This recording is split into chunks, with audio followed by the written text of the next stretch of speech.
Hi, my name is Mark Scheurer.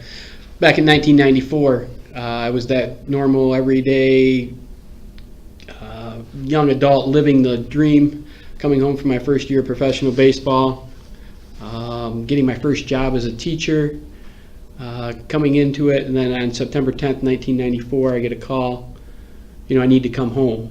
And I got home and I found out that my father had committed suicide. It's been 22 years since, and that pain is still visible, it's still there. But like I like to tell people, being a survivor of suicide, time does heal. All wounds, all pain, but that pain is still there when you scratch the surface.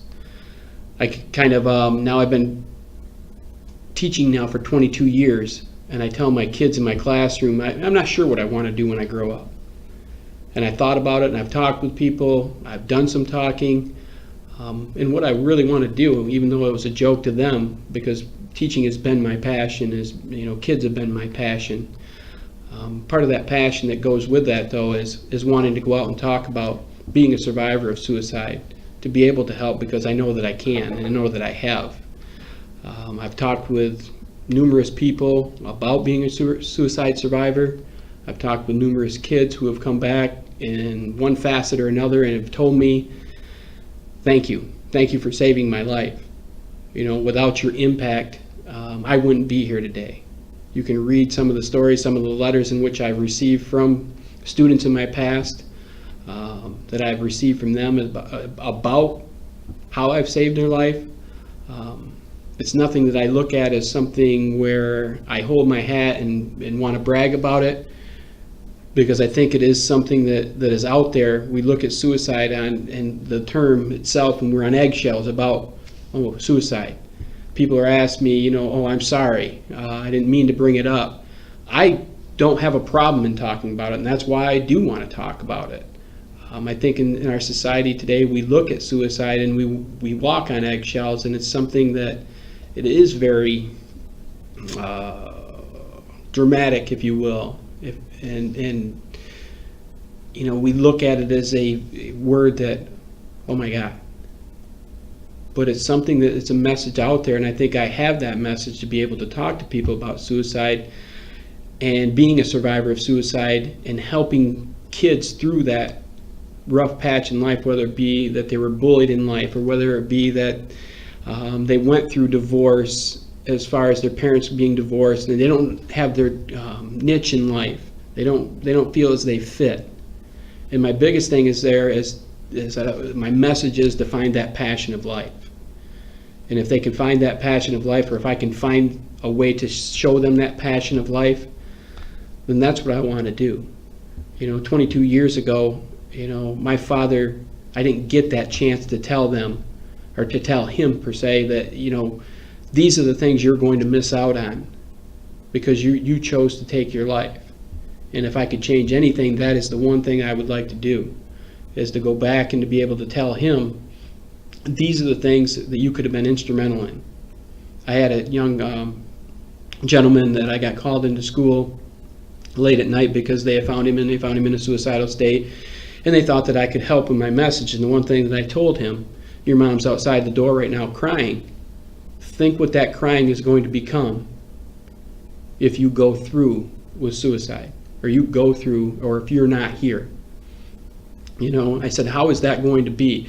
And the one thing I think that we need to tell people when we're talking about suicide is to be able to look beyond. And I think that they get into that state where they can't look beyond. Whether it be for whatever reason it is, they become so overwhelmed or so caught up in what they're thinking at that moment that the thinking is not rational. And I think that's where they have to be able to find and to get that help for people that lives matter, and their life matters, and that passion of life matters. And that's what I want to do, is to go out and talk to the young kids about that, or whoever may need me to come and talk to them.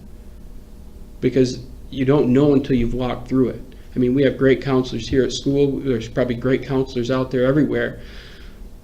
But until you've walked a mile in those shoes and to understand what something like suicide does to you, to your life, to the people that are in your life, you can imagine it, but to actually go through it and to be a part of it, there's nothing like it. I mean, when you talk to people about, yeah, I lost my father, I lost my mother, they say, but a lot of times that isn't the same. I mean, yeah, I lost my father, but my father chose to take his life. And other people who have lost parents for whatever reason it may be, it's not the same because they didn't choose to lose them. When my kids walk into my classroom, and that for 22 years now, I look at them on the first day and I go through all the scenarios that I've been through in life. I go through as far as my parents going through divorce when I was in junior high, my father committing suicide, when I was 23. I also look at him and I tell him, I have had family members fight cancer, melanoma stage 4, prostate cancer, and have survived it.